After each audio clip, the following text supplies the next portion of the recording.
It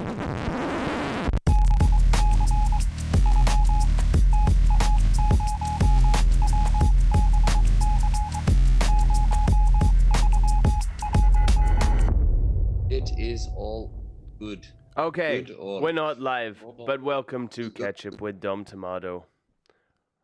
Oh, Hey, we're not live. and it's like a zoom in.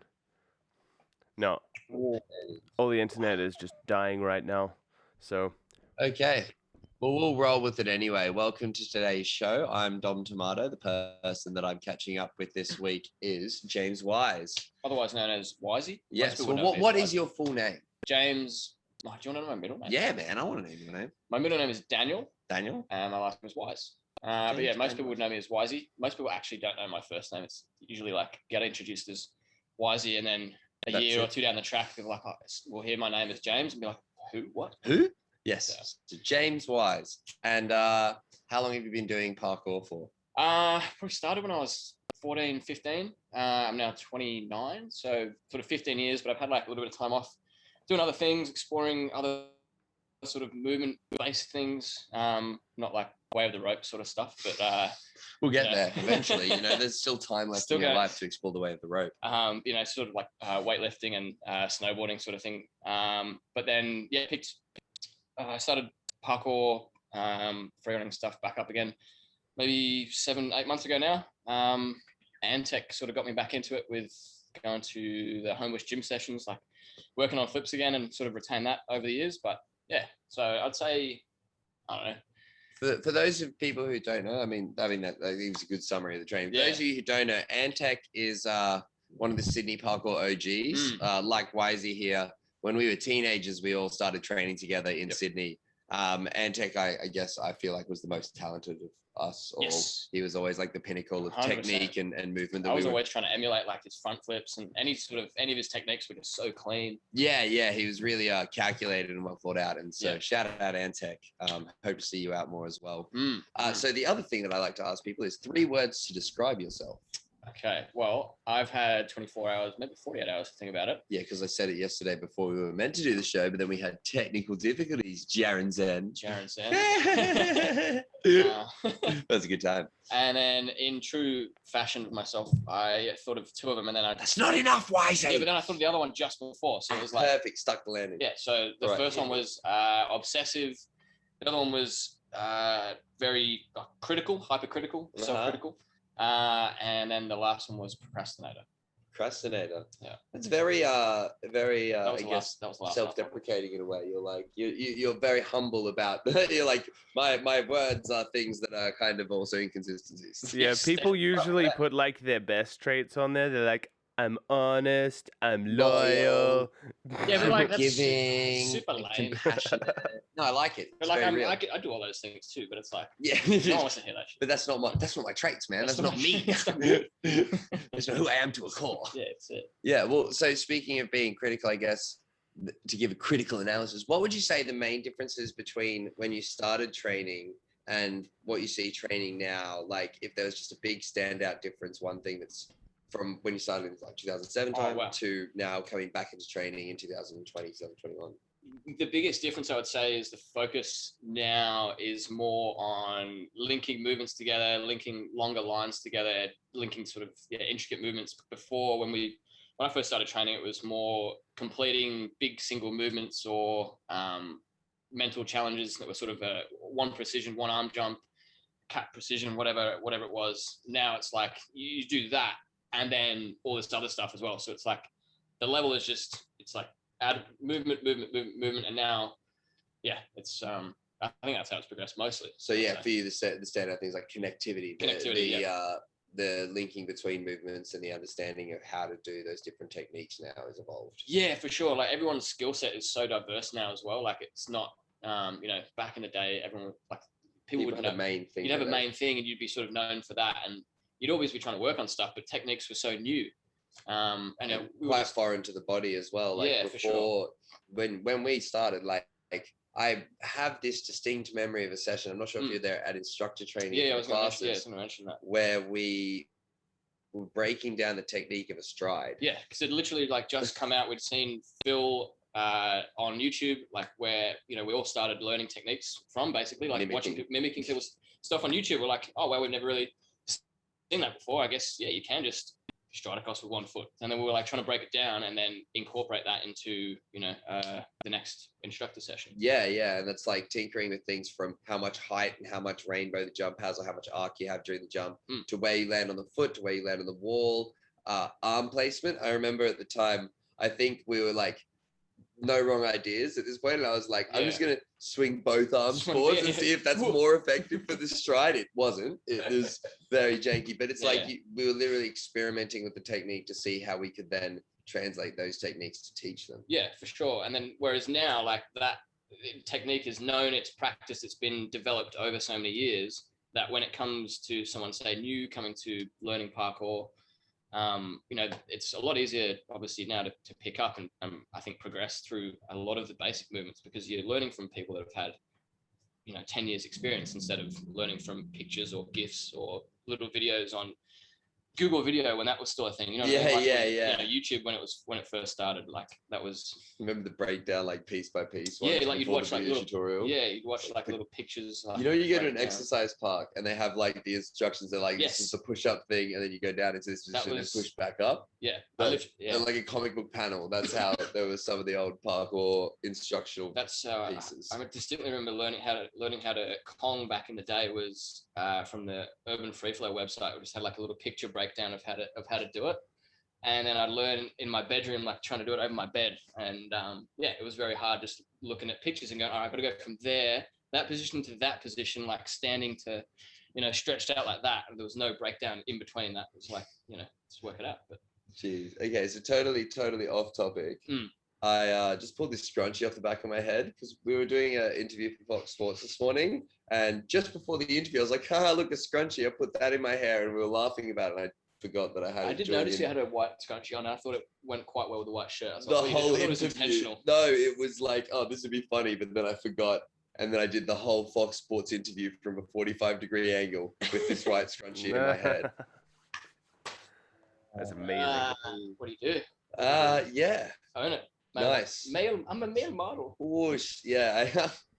Yeah, it says that in my Instagram bio now, because when I was doing Melbourne Fashion Week that night, I was like partying with the models, and they were like, it'd be hilarious if you change it to fashion model. I was like, yes. I put it in the slashes there. I mean, if you do a fashion show and you do a walk, aren't you a fashion model? Like, yeah. As far as I know, I'm a fashion model. As far as I'm aware. You know, when I look in the mirror, I see fashion model. Fashion model. Yeah. Is that the first thing in your bio now? Fashion model? No, it's the third thing, you know. Actor first, because I did a movie. One movie. I need a TV show now too. And then athlete secondary, because parkour is obviously secondary to me. You can tell by the way I frame my life that it's not a priority. Yeah, definitely. That's how you live your life. 100%. 100% how. 50% committed to parkour. Maybe 30. You know what I mean? It's like, is it even that cool? I mean, in terms of actual training output and movement, say what I've seen over the last 10 days, it's been 10%, maybe 5% of the day has been. Yeah, well, I mean, think about it. I break it down into, so you know how you're saying back in the day, people train like one skill and then they try and do that like one wham challenge. I feel like. But we also train for so many hours. Yeah. But to your point in that is that I think we were doing less intense movement. Yes. Stuff that for sure like is not as body. It was all very ground level stuff. Yeah, and even if you're doing a mental challenge, it's not as exhausting because you're not doing the scale or like craziness of someone like, well, you know, look at what Midori's doing. And for sure. So there's like 20 minutes to break down and jump, and that's got to exhaust you, and just standing on the edge of that, like, and you know, in that, like, because you know, when you're in that heightened moment, you're in that intensity for a jump. It's like, it's just wearing you down, you know, mentally, physically, you're there's a lot going on. There's a lot going on, for sure. Could we please put some context into this? Like, so you're down in Adelaide. Oh yes. What were you doing? We can talk. We can talk about that. So we were in Adelaide, shooting the capstone first release project that's coming out soon. So we've been, and also just collecting a bunch of content with them. So they paid Victoria and I to fly up, and Wisey joined us on the adventure. And we went around for 10 days. We actually stayed with Jarran, which With was Jarran. last week. Thank you so much for your residence. Hospitality. It was the Jarran Zen residence. It was very zen. Hanging out with the kids. Hanging out with the kids. Yep. Looking at the views from the balcony that Jarran has never used. And we'll never use again. It will never use again. It's done. It's like sealed air in there. Lock and it off, circulate, Lock it off. circulate the aircon. That's it. No natural Adelaide air getting in. Got the Nope, barbecue. never. Oh mate, that meat. So Jarran and his partner made meat on one of the nights for us, and it was fantastic. It was soft off the bone chicken wings, pork ribs. Was it? No, not pork. Lamb chops. Lamb chops. That's the one, and a couple of other things. It was absolutely delicious. Recommend staying at Jarran's. Yeah, just stay at mine. Hit Hotel me Zen. up. Hotel Zen. Hotel Zen, check in. Check in. Service is great. That was amazing. Come downstairs. Yeah, hey, give a someone's little always wave. in. Someone's always in. It's great. So we were there shooting the Capstone project. Yes. You may have seen the previous podcast on the Capstone guys. If not, I recommend going over there. Yeah, go with They that. are a new clothing brand that is wanting to support who they believe the top level athletes are pushing their limits. So it's not a strict team. There's not a strict format. They are basically offering the experience to us and paying for our time to be there and really like giving us the vibe and the correct energy to push our level. And so some epic stuff is coming for that video. The level got pushed as we were saying about Juzzy. His level is here. Yes, Aiming for here. Aiming for here. Even if you don't hold on, or if you smack into something, or if you fucking miss your feet, whatever. The level that we're aiming for is here. You'll see. And so we will aim for here. You will see some very, very heavy stuff. Some stuff that I've never seen some of the stuff. I feel like I've seen quite a lot of parkour around the world and quite a lot of level of stuff, and I don't think I've ever quite seen some of the stuff that's been done in this video. Oh, 100%.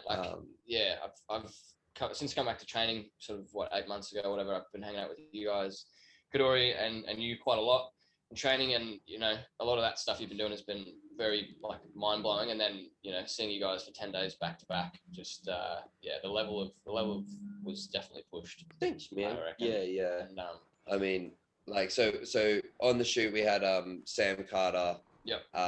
Like in the scene, and you can see on his if you go to Instagram now, you can bring up Sam's Carter B-side, which is basically, and this is really saying something, is this is the content that isn't this level, isn't in the video, isn't the in the Capstone Where am I going? Capstone Instagram. Instagram.com. Sorry, Jarran. / however you get. But so this is what they consider to not be the top level of pushing for the main video. It is still the top level of pushing of what Sam can do, and it's an amazing compilation. But they're even holding the intensity higher. They hold the intensity regard higher for the video. So all right, what are we looking at? The one in the middle there, where Sam's flying through the wall and looking at a wall. Looking at a wall. Oh, that's the one. We're for 1,000, please. Okay. But yeah, like Sam's an incredible athlete. He's been training for 10 years, and to watch him work not only as an athlete but as like a videographer and an artist and that sort of thing through the period of the 10 days was inspirational as well. Watching his process is he always had his laptop out, was always cutting together new clips straight away, making we saw how many different edits that he put together, it's just he was an absolute workhorse. It actually reminded me of when I worked on a project with Devon Supertramp, and like he was the main cameraman, running around directing, organizing, and like also going home and cataloging the footage. That fail from Sam is outrageous. He actually bumped his head. That was the second go he did that in a line, and we should replay it one more time for those who are watching at home. With sound. Oh, I have sound. I have sound here. That's just music. Sorry. Yeah, exactly. Yeah. Yes, but it's a good song. It's a very good song. Yeah. But yeah, I like that's like yeah, for me, I was like very, very impressed. And I would liken it to someone like Jason Paul as well, where he was just doing the total package of what it means to be a professional athlete and taking that all very seriously while having, you know, an amazing time and having fun and smiling and you know what I mean, not putting too much pressure on the situation. So yeah, like that's why we're there, and that brings us back to yeah, like that when you're doing these mental pushes and those sorts of things. I don't think I ever evolved from that first style of training. Like yeah, I do all sorts of shit. Like I love for sure. the variety of the sport, and I love to do all the like intrinsic different things. But at the same time, there's this yeah, I guess raw like basic bitch start to work. Like that's why if you watch my movement, it's literally the same thing, and just trying to just amplify. And I love that, as you're saying, like when we were doing this, you know, I'd probably be on for 20 to 40 minutes of the day, depending on how many challenges I was doing. But like sometimes 5 minutes of the day. Yeah, it's true. But the visualization and stuff that went into it beforehand, you know, like you say that, but you know, we got up at whatever time in the morning, 7 o'clock, 8 o'clock. We're stretching, we're, you know, eating, watching parkour videos, getting the mood in, getting the mood in, you know. And yeah, there were certain challenges as well where you're right, where like you woke up and you're like, I dreamt of that like 10 times, visualized it over and over again. This is the day for it. You know yes, what I mean? Yeah. So one of the key things with parkour shoots, and if you're out there doing your own kind of video shoot, I would 100% recommend doing location scouting like you're doing a normal project with a client or something like that. Is go out, suss your locations, figure out one, the aesthetic style that you want to shoot. Yes. But two, that way you can go and find these challenges that are possible, conceivable, even if they're at your old spots. Go out there with the imagination of like, you know, preparing for something, and then you can take that home, digest all the information, and really like see yourself doing it over and over. And that really helps me with those hard challenges. Yeah, it's like the night before or like weeks before, I'll do all of the mental preparation. So, and I try to exaggerate it in my mind. I try to be more scared of it and make the gap bigger and the links further. Get the adrenaline out of the way almost. Like before. If I'm trying to break something down, like. So by the time you get there, you know, like you've done all the fear process, and now you know you're down to the logical concept. You're down to breaking it down to a system of steps, warming up the body to that peak moment, and then kind of sharpening. Bang, straight into the moment. And yeah, that for me, that doesn't take as long as some other athletes. Like I'm particularly fine with, I think like a 5-10 minute cycle, really, depending on the movement. It's just like I've got to tick off the boxes and get warm enough, but then as soon as that happens, I'm ready, and I don't want to wait usually. Do whatever preps you need to do. Like, I mean, you did a bunch of preps the other, I don't know, we won't spoil that, but you did a bunch of preps for the big thing that you did the day before, and did something pretty hefty then, and then it again. And even when I was doing stuff that was like I knew I could do it, I would go over and do a version of it somewhere nearby. That's it. Just to make sure, like, okay, that's how that feels. Yeah. Like there was the one thing I can talk about was the Confront Pre. If you go to my Instagram at Wolf Plus, the spot's called Wolf Plus. Overlap. So you'd have to do it. There's three-layered wall. Yeah. And you got to do it from the back wall over the second wall, so it's blind. And then as you exit the flip, you click down. The disgusting thing about this spot is that there's rails that are attached to the walls. Like usually the rails are kind of below the wall. This one, they're ever so slightly above the wall. So if you land like, balls of your feet on the wall, your heels touch on like the back of back of your heels touch on the rail.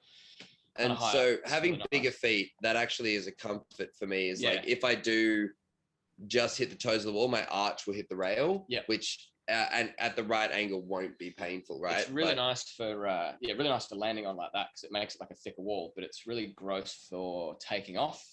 Yeah, and so I remember I did the same thing. I mentally prepared like all day. I went home in the middle of the day. I think we did so capstone shoot in the morning, and then we were like gonna just have like a training session in the afternoon. And I mentally prepared for it. Went over there, and I was so ready and so warm that I didn't even want to do a Kong front because there's not a nice Kong front. It's either like take a big drop, or like have to really do push it in a tight space, or it doesn't like there's not a good replica of it.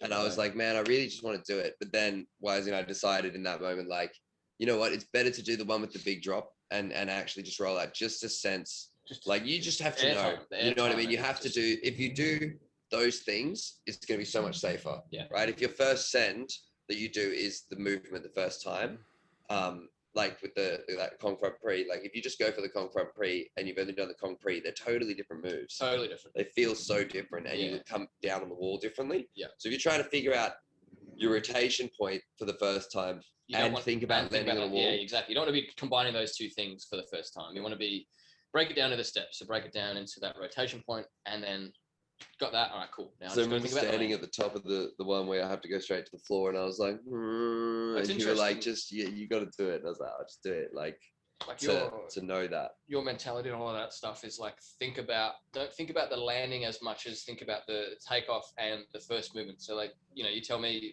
every time I'm trying to break down a cap precision or whatever, you're like, just big cap pass. Don't think about the landing that will happen. Just put enough effort in to get there, or however much effort you feel like you need to put in. I more specify that with you than others because of the time training. So yes. like I said before, I'm an overthinker sometimes. So it's like, you just have break it. Yeah. How many times have you jumped to a wall and landed with 2 feet, especially even out of those techniques? So many times. Like I couldn't even literally count. over probably like 10,000 times probably. Yeah. So there's this kind of, with that, there's this instinct that kind of starts to kick in, and this, I guess, muscle memory that overrides the brain. So if I'm jumping down at a ledge, my brain is just kicking in and going, okay, you're going to put your feet on that ledge. Even if I'm over, under, shy, my body's going to react. Like my feet are just going to go ledge and almost magically just fucking point myself there. Yes. And that's been, as you see, 999 times out of 100. So my theory, and that's why I put to you, is like, if you can launch correctly, if you can put yourself in the correct position, trajectory, correct trajectory, like no matter what, you're gonna get there. Then at least you're gonna have you're nullifying the margin of error to like a wider variety. Yes. It's just making it so you can hit the wall, like no matter what, you'll get there. So like I play golden rule kind of thing. Yeah. Well, see, the biggest thing for me is trying to get out of my head and just get into my body and let my body kind of take over and let it do the movement, because it knows how to do it. So I'll like to put headphones on, or we had a speaker going a lot of the time when we're training, and that really helped get the vibe going. Yeah. What you're saying about the like reactionary thing, I took not a big, but like I was attempting a fairly decent cat pre. Is that on your Instagram yet? Not yet. I haven't put it up yet. I was going to put it up to some. Coming soon to J_Wisey. I'll give you a sneak preview now if I show this to the screen. It's pretty fun. Oh yeah. But yeah, when you're talking about the reactionary movement, I slipped my hand but still managed to make the dodgiest thing you can do on a cat pass, you miss one hand on the distance slightly, and it goes over the wall with the power instead of coming down on the rail comfortably. We just saw it in the recent story video, actually. Yes. Callum's rail cat pass. Very similar, but he went further than Callum. This is that spot that we were saying about, has the rail that's slightly higher than the wall. Really nice for landing on. Not nice for taking off, especially a cat pass, because you can't put your hands nicely up like that into the wall. You have to go on top. So let's see how we go here. Scroll forward slightly. Here we go. Don't show people your nudies, James. Sorry.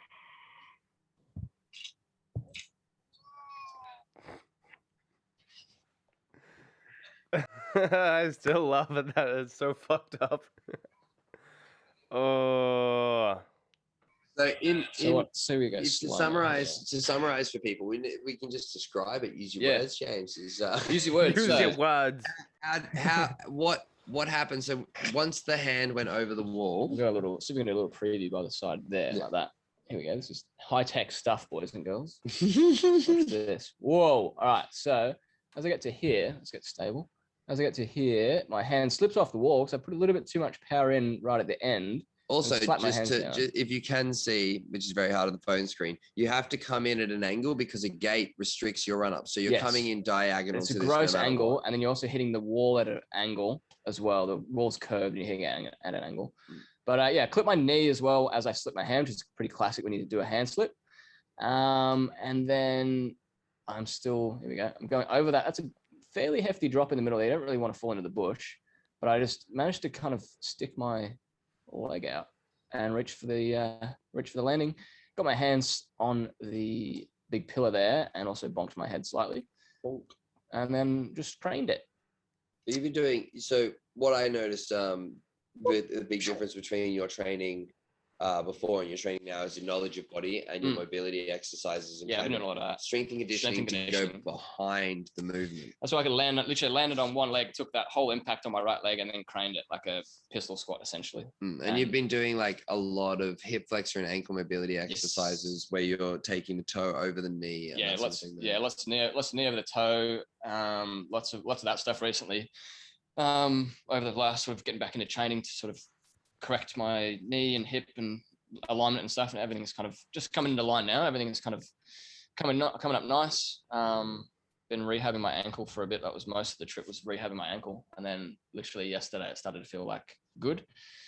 It's cool that you were able to still get so much done during that time. Yeah, got a fair bit done. Going on a parkour trip with an injury is one of the most daunting things. Especially I did it a week before we left, and then I rehabbed it for a week, and it was like it was a balloon. There's probably some stuff on my Instagram story. Earlier there was anyway. It was fun. Managed to rehab it over the week, get some stuff done, and then we got home last night.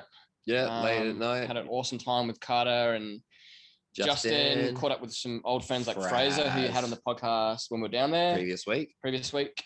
Tony, got to see him as well, which is cool. And then I think I've seen him briefly. Yeah, just when we were out a little bit. We got involved. Next time. I got to do some nice little B-roll camera shots and some behind the scenes stuff for the boys, and did some vlogging, and it was good fun. Got some of my own training in. It was a good fun time. Kind of come back with a nice little mentality of what to work on and focus on and push. Yeah, well, something you were saying before the trip is that you've been taking like lessons from other trips, like your snowboarding trips, and stuff into this trip, and how to like play the game of strategy with like training and that sort of thing, but also just the timing of everything in the wave. For sure. You can't like push too I don't like to push too hard too early. You usually go like, we go to NatGats and go super hard for the first 2 or 3 days, or first 2 days usually, and then just our legs would be destroyed and be like cripples walking around for the third day, and we're like, what are we doing? And usually the third day is the first day of the jam as well. Yeah, exactly. Because we get there early and like, so we train like first day officially the jam is like a Saturday, Sunday, or Friday, and we get like Wednesday, Thursday, you get super hard, and then be like, all the Sydney guys are wrecked. What? And then everyone's like filming the main videos and stuff. You're doing nothing. You're doing nothing. Like, none of us in the main video. No, I'm good at that. So that's another thing. Like, I think we still put the pedal to the metal. You definitely did on when it was first day. Yes, but then we started to really start reeling it in, like do one big movement or a couple of big movements a day, and then play around, do some small movements. Like I ended up like the last days, it was do one big movement, go home and sleep. You were struggling with your tooth for a lot of that. It was. I feel like it was exhaustion. But speaking of which, it is bugging me right now. I am in 30 minutes going to get a root canal surgery. For those of you who don't know, that means they're going to drill into my tooth to the nerve, and then like the nerve, and then like and put some shit in, and then like put a fake cap on top of it, and I'll have it because the nerve's dead in my tooth because I drank too much lemonade when I was like in my 20s. Classic. Don't do that. Don't do that, you did. Or drink it with a straw. Actually, Jarran can like pay testament every day. Every day, a bottle of lemonade. How big are we talking? A liter. Like a liter bottle. Yeah. Liter bottle at least on the back of the truck. You stay hydrated / sugar rated. Yeah. That's why when I have like Red Bull, I drink water in between and water after, is because that way it's like balancing out the sugar and thing, but it's also rinsing out my mouth. Trying to balance it out. Yeah. Trying to balance it out. Caffeine's a little bit dehydrating, but I definitely see the value. I never used to see the value in caffeine and stuff before, especially before training, but I definitely enjoy it now, and more in the sense that it just helps sharpen you up a little bit. Well, for me, I've always kind of seen caffeine as that little perk up or little thing. And to me, what I want to use that for is for training. You want to get into the zone quick. You can get into the zone quicker and know that you're alert. It's more being alert to your surroundings, because you're doing stuff that's really technical generally. And I'm sure you've been in gym society and gym culture where you see people using like pre-workout to boost their muscle endurance and this and that. And so that's the way I kind of infused it into my training to one, legitimize it to all you people out there who are like, why do you drink so much caffeine? It's not really that much though. Like, yeah, no, I mean, I drink coffee in the morning, and then if I'm training, a couple of Red Bulls, and that's considered a lot to people. But for me, I'm digesting enough other nutritional value and working as hard as I can while I do that to negate it, in my opinion. It's very interesting seeing how much you had to sleep sometimes after you had a big adrenaline dump after a particularly difficult movement or something, particularly mentally taxing movement. Yeah, there was a few things, and I've experienced it before, but some of the severity, and that I guess is because for me they were some of the hardest things I think I've ever done. Yes. But the severity of it was where I would come into the day, I'd be like ramping up all day, controlling that adrenaline, Like oh, Wisey, I got to stop my hand shaking finally. And then I go and I psych up, I do the challenge, I wear off for 20 minutes, half an hour, jump around. And then I just start to get Jarran, I need to go sleep. I was like, just hitting the wall. And then like there was one night where I came back like 5 p.m. I think. Yeah. And then I just passed out and everybody else went out to dinner. That's two nights actually that happened. I just passed out and like they went out to dinner and brought me dinner back because they were just like, I'm not gonna bother waking him. He's gone. That was partly from your tooth as well. Yeah, I think the second one was more the tooth, but the first one was definitely just like adrenaline dump. Yeah, like and I can't wait to talk about that more, but I actually believe that's probably the hardest thing that I've ever done. Under wraps. Under wraps. But I can say comfortably that I think it was one of the hardest challenges I've ever put myself to so far. Well, that's amazing because the day you woke up for that challenge, you were just like, it's on. Yeah. It's on. Yeah, it's on. Dreams about that night. It was like, Which is, I mean, that's also like the more and more you train, the more and more you practice that kind of technique of like visualization, practice the points, know your system. Like it's all putting the pieces together all the time that like makes such a big difference. And I think some athletes out there, like I'm sure Ed is doing the same thing. He's out there and if he's thinking of a challenge, he's going out. And there's some magicians out there like Phil Doyle who I'm sure are like, that looks good, and then they start running. And I'm like, I wish I had that ability, but he doesn't break it down. Well, in his own Phil way, I guess, but he's much more intuitive. That's how I would put it. Kind of like Justin. Training with Justin was like really cool experience for me because not often do I find someone who breaks things down less. Like I can tell you do the math, but math is not important. You know what I mean? Do, like the most prep I saw Justin do was like for that big arm jumpy slap thing where he did a pre across from a windowsill.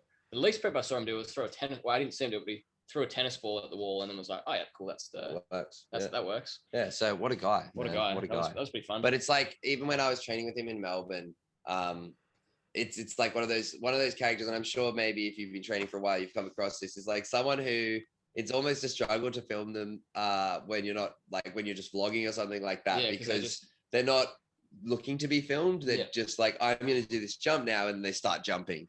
There's no like discussion preordained. He's so in his own zone, and he just takes off and just. I managed to snap a couple of quick phone clips of him when he was like doing. Oh fuck! Because it's like to me, it's so I haven't trained with him before, and I've only seen videos, and I'm like, oh my god, how like can we bring up one of Justin? How can a human like one of the black and white ones, particularly where he does that big cat pre down to that sculpture thing? Yeah, that's the first opening shot of this piece, and it's like it's what was really cool to me is the intuitive kind of style and like knowledge of self with a lot of what are we doing? No, we're going to YouTube. Oh well, no one told me. I said I was getting YouTube, but I didn't. I just said I was getting. I was getting one. Look, it just said one there, Jared. You didn't even read the prompt. Fine, I'm not reading any of it. No, typing. Jared. Oh no, type in one, Jarran. Not typing one. Type in one, Jarran. Look for it. I'm gonna look for it. Look. Found it the wrong way. Found it.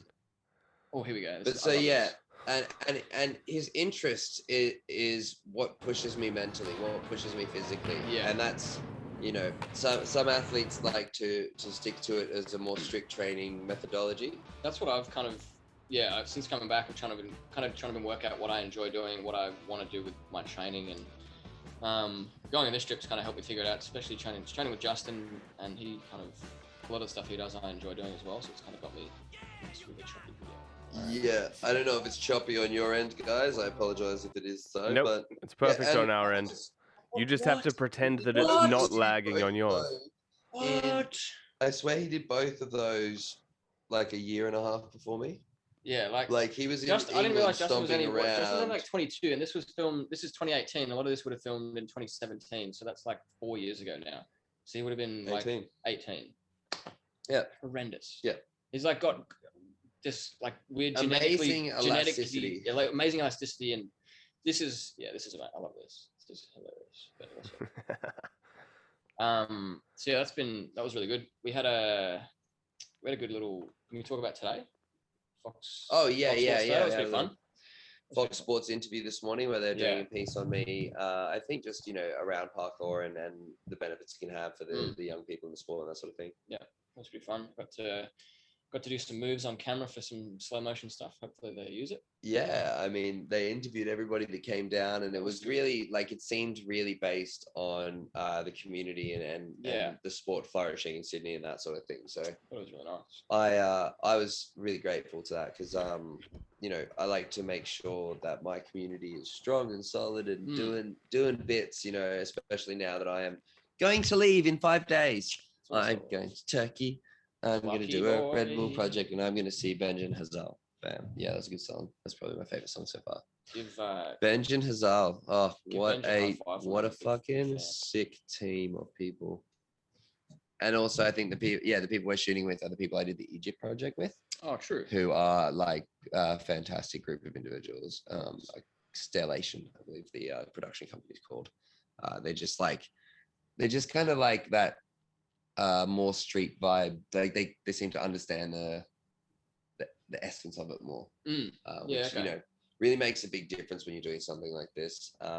I found some of the solo projects harder to work on because I didn't have any members of the community around or anyone who kind of was on board with that side of like the energy and the hype that goes into these sort of things, and so it felt quite like a skeleton of a session as opposed to like the bare bones of what a session is, where I'm performing. Yeah. And I really want things to feel natural and feel like they're organic and training based. Yeah, that's what today was like. We started off with some small movements, like a couple little precisions and strides and stuff, and then climbed up on some structure. 3 meter high. 3 meter high, 3 or 4 meter high structure sort of thing. It wasn't too bad. Yeah, probably about 3 meters. And just I actually walked around that for a while and got used to that, and then linked to some lines at this cool spot. And that's something that I think is a great final note to leave people with that are training.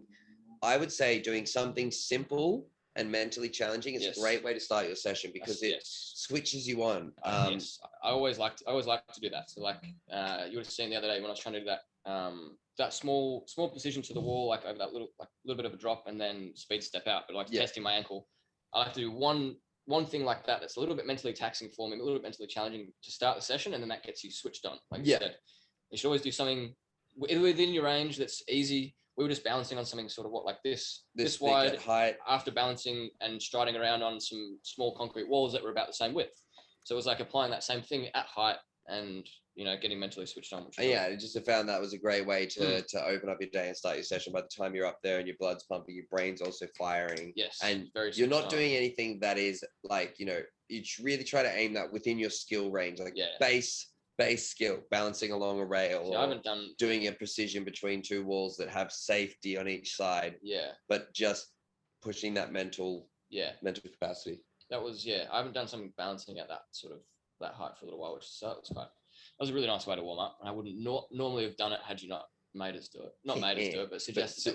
Put forward the idea, and I'm glad you did. Like it was well within my range to do it, but that's again the reason I like training with you and Kadori and that sort of crew that we've got going in Sydney is that kind of everyone. It's a nice community. Everyone kind of knows what each other's limits are, and because we've known each other so long, how to push me to get sort of the best out of my movement, and I feel like I can kind of rein you in and help you get the best out of your movement sometimes. Just with just making sure you break down the preps and just making sure everything. Doing the steps, doing the and all necessary that sort of steps, thing, not which getting too carried away. Definitely got better at over the years, but still, it's great to have an external set of eyes going, hold on, try this bit, or make sure this works, make sure Just the extra thought, because like the extra thought, the extra set of I saw eyes your on stuff. challenge, and Fraz kept asking me these things like, "Oh, is that gonna bother you? Or which foot are you gonna do this?" But I was like, "Dude, I don't know. I'm gonna run really fast, and the rest will go how it goes." That one you don't really need to break down too much. It's just like set, run. set, Run. forget, really.